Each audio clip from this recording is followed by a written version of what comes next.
Hello everyone, my name is Wayne. And I'm Rebecca. And we are your Bourbon Journey. Here we go, we're ready for another tasting that's coming off of our weekend where we were in Bardstown and Versailles and Lexington and Frankfurt and Lawrenceburg. It was a great weekend, so we keep doing tastings from that weekend. So this particular time we had left the Bardstown area and had decided to head to RD1 Distillery that had just opened. But on the way, we booked a tour at the Kentucky Castle. Have you ever seen that? I mean, you drive by it and you're like, what is that? That was what I thought the first time anyway. And it's literally like maybe a half mile from Keeneland Racetrack where the horse racing takes place. And it's a pretty interesting story. I won't get into the whole story, but for $25, you can take a tour. I think they only do them on the weekends. And they do it at a time frame that's in between when people are checking out and checking in, because they do have 8 private bedrooms there. They also have a place that you can go in for either, there's a breakfast and lunch seating in a farm-to-table restaurant, or they have a dinner seating. And it's just beautiful. It's absolutely gorgeous. They have the lavender garden was amazing. It smelled so good. These rooms have turrets because it is a castle. It looks just fantastic. And hearing the big story about the farm that was purchased and how the kids in the local high school, they're in the ag program, take care of the animals, take care of the plants and vegetables that are growing there, and the chickens, and make sure they have fresh eggs every day for breakfast. And if they run out, there's no more eggs, because they only put things in their restaurant that are from the farm. So it was just really cool, and I've been showing you some pictures of it. It doesn't do it justice. So anyway, I just wanted to share that, because if you're heading over to Lexington, that's a great stop to make. Or if you're flying into Lexington, it's really close to Lexington Airport. So, put Kentucky Castle on your list. But then we drove not too far from there. I think it was like 15, maybe 20 minutes to RD1, their new facility. And we were so excited. We had a little bit of trouble finding the door. We did. We tried entering at the very top, and that door was locked. I guess you can exit through there, but you can't come in. Yeah. So we walked down to the bottom and walked around and checked out some stuff. They had some pretty cool little exhibits. Oh, the exhibits are fantastic. Because, if you know RD1 at all, they're all about the wood, right? It's about the wood. What does your shirt say? And I took a picture of the sign. The most important 4-letter word in bourbon or something is wood. Yeah. I'll get it right. I'll put the picture up so I have it right. But I like the exhibits. You can go in there, and they don't finish things in barrels. They make necklaces of wood, and they feel like they get more surface that way, and they don't have to age as long in the wood finishes. And they basically put it in there for a certain period of time, and they're testing it all the time to see what's good. And it's pretty scientific what they're doing, but it is just gorgeous when you walk in. All the displays are there, and then you go upstairs, and there's rooms. We saw them people doing a barrel pick when we went upstairs, and there's another room called All About the Wood, where you can do thieving from the barrel if you want to do that, and do your own private, make your own bottle. We did that too. We're not tasting that today because they only have the little bitty bottles, so we haven't opened it yet. But then they have a gorgeous bar, and I think in the summertime with that huge balcony kind of patio and the patio downstairs, it's going to be an amazing hangout in Lexington. Really nice. Would you say so? I agree. So what else do you remember about the touring around? Like I said, the exhibits down below were really spectacular. It's very, very nature oriented, and they had a couple swings that you could actually get on with a fake tree and swing. I was tempted, but I didn't want to get in trouble. So we walked through and walked upstairs. Gift shop was pretty nice. And we sat down at the bar. We had a fantastic bartender, by the way. Yeah, she did a great job. She was really, really good. And we were sitting there, and there was a brand new group of guys, and we actually met them outside. They were trying to get in as well. Yeah, they were also like, where's the door? Which door works? Yeah, and they had never experienced RD1. They had never had it. And so we kind of deferred and let the bartender take care of them, and she poured us a couple things, and we sampled and tried, and it kind of leads to this bottle, although we didn't get the bottle that day. Well, we did. We got a backup bottle that day. Well, a backup bottle. True. Okay, we got a backup bottle that day, but the initial bottle we didn't. Yeah, the initial bottle we got at Barbecue and Barrels. Yes. So But I was excited we could get a backup bottle. Let me tell you a little bit about this bottle so we can taste it, because we've had a taste at Barbecue and Barrels and we had a small taste that day at the distillery, but I'm ready to get into an actual pour of it. So let's talk about it a little bit. So first, it's called Sister Cities Limited Release. And my mind went somewhere else, I'm just going to tell you. But what I found out by researching it is that Lexington has a Sister Cities Commission. And RD1's hometown Sister Cities, I'm not going to pronounce this right, so I'm going to say one of them's in Japan and one of them's in France. So in this limited release, they're bringing together America's native spirit with wood from both of those countries. So that's a pretty cool thing that they're doing here. And the other thing that's pretty interesting about this bottle in particular is it is a bourbon and a rye. So you might know that's called a burr rye. They started with the French oak and they wanted a heavily influence on that on the bourbon. So the barrel's aged for 5 years. Then they inserted the medium toasted French oak necklaces into the original American white oak barrels, allowing it to rest for twice as long as their normal French oak bourbon does. Then they blended that 5-year finished bourbon with a 7-year-old bourbon that's not finished and an 8-year-old rye. Then they added lightly toasted Mizunara wood staves to the blend for a shorter amount to get the finishing just delicately introduced. It's kind of like sandalwood because it's Japanese, so you would expect that, kind of like an Oriental incense. So this is the result, and so it's a blend of, again, a 7-year-old bourbon and an 8-year-old rye, finished in a couple different things, including French oak and Mizunara.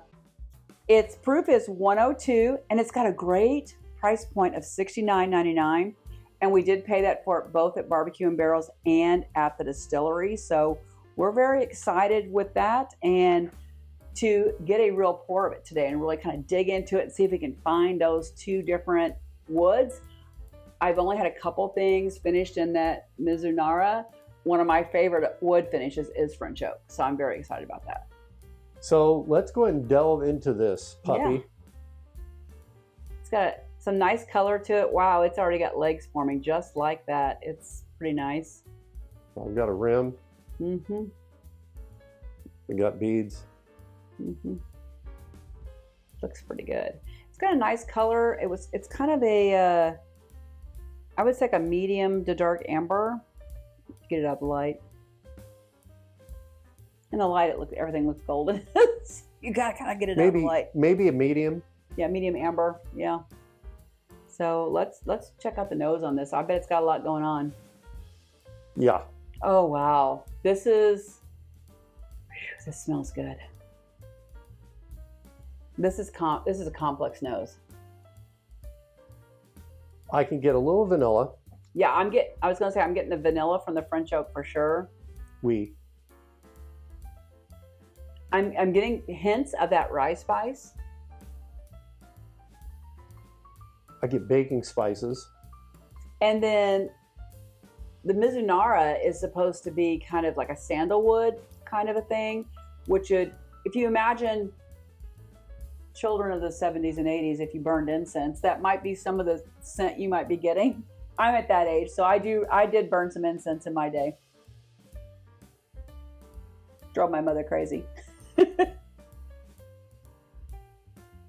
Oh, I love the nose on this. It's got a lot going on. It does. I mean, I'm only getting a couple things that I'm specifically identifying, but there is a lot going on. It's very enjoyable. It's fragrant, right? I mean, it's almost got some floral notes. Well, it's got sweet notes. This is one of those bourbons, or in this case, it's a burr rye, but let's just use the word bourbon. This is one of those, if you have a friend that's like, I don't get anything on the nose. If you try them with this, you give them this, and if they don't, they just remove them from your life because they add nothing. Well, they may have a nasal congestion problem. Sure. Anyway, it just smells really good. It's got so many great. You can tell the two wood influences. It's just great, and I'm even picking up some of that rye note, which is just nice little rye spices, ryegrass. The more I smell it, the more I'm getting a hint of berry Brinegar. I think he bathes in RD1. Maybe. Okay. So we finally Yeah, tried this? I got to actually try. I mean, I know we've had it before, but we've not had our own out of our own bottle. So I'm excited. So cheers, RD1, Barry, Tori. The sister cities. Cheers.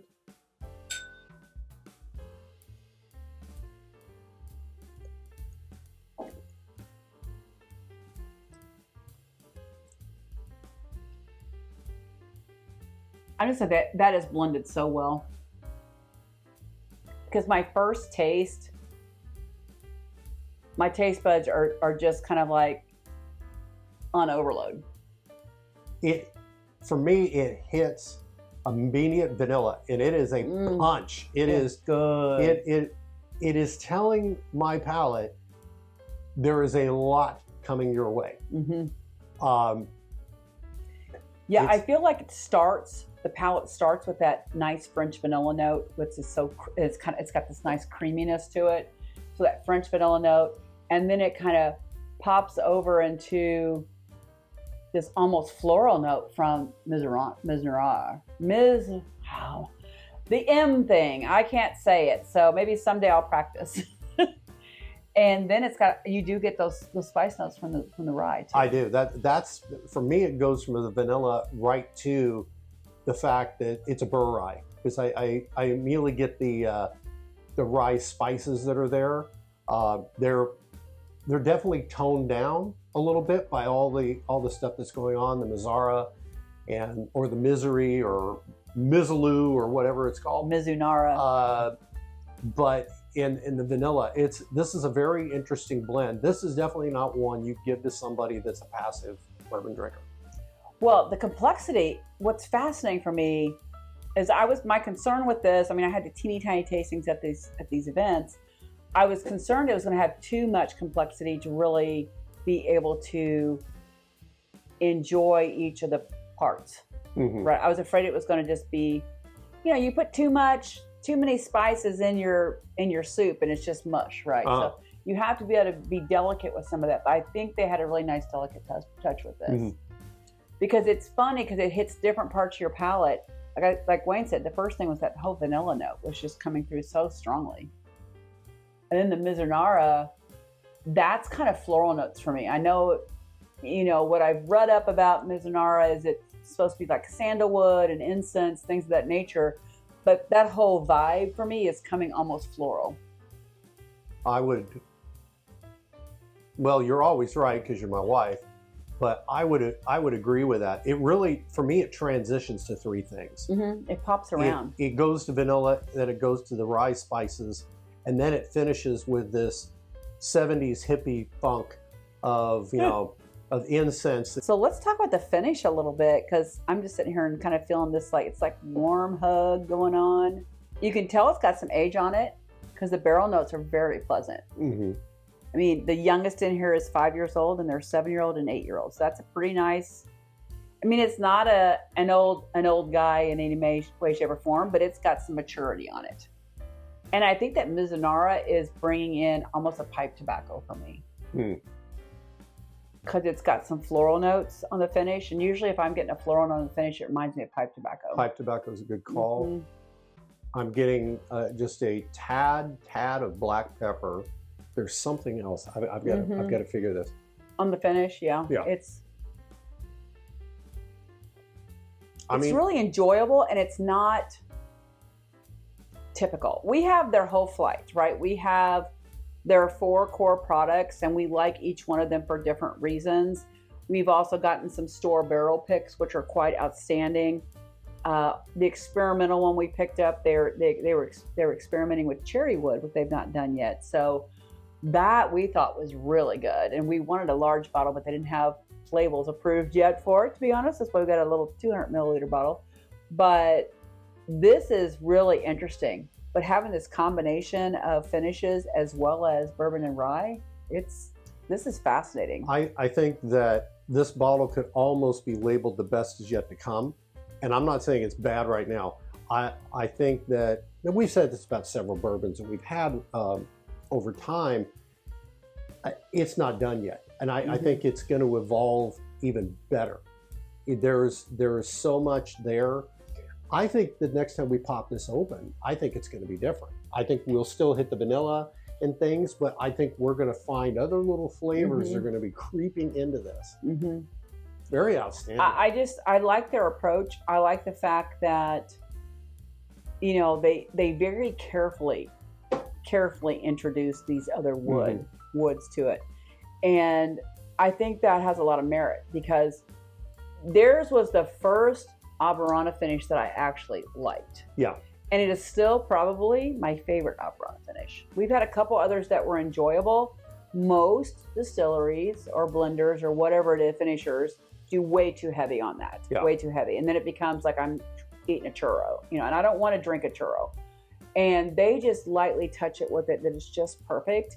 And I feel that way there at their maple too. Their maple is just right. And it's maple wood, but it tastes like you can put it on a pancake, right? So I love what they do. I think they have a very light touch with finishing, which I greatly appreciate and embrace. And that's why this is so fun. I was a little concerned about doing a full pour because I wasn't sure how it was going to taste, but wow, it marries very well. It's really cool, and the concept is cool too. To think that they have sister cities, and they brought together France and Japan, you know, with Lexington, Kentucky, and how cool is that? I think that's pretty cool, and it's an enjoyable pour. Barry, we love it. We love it. And we did get to see Barry that day, albeit briefly. We didn't tell him we were coming, in his defense. And when we got there, he was doing a barrel pick with a huge team of people. Yeah, and then he saw us. And he's like waving, but he was very busy with them. But he did make time to come out and talk to us a little bit, and we got a picture with him. But we think Barry Brinegar's phenomenal, and his wife Tori. And you know, since we've met them, we fell in love with them first, and then RD1. And we wouldn't stay loving RD1 just because we like them, though, because they make a good product. So you've got to know that it's a really good product, and you can find it in the stores. This is a little more of a limited release.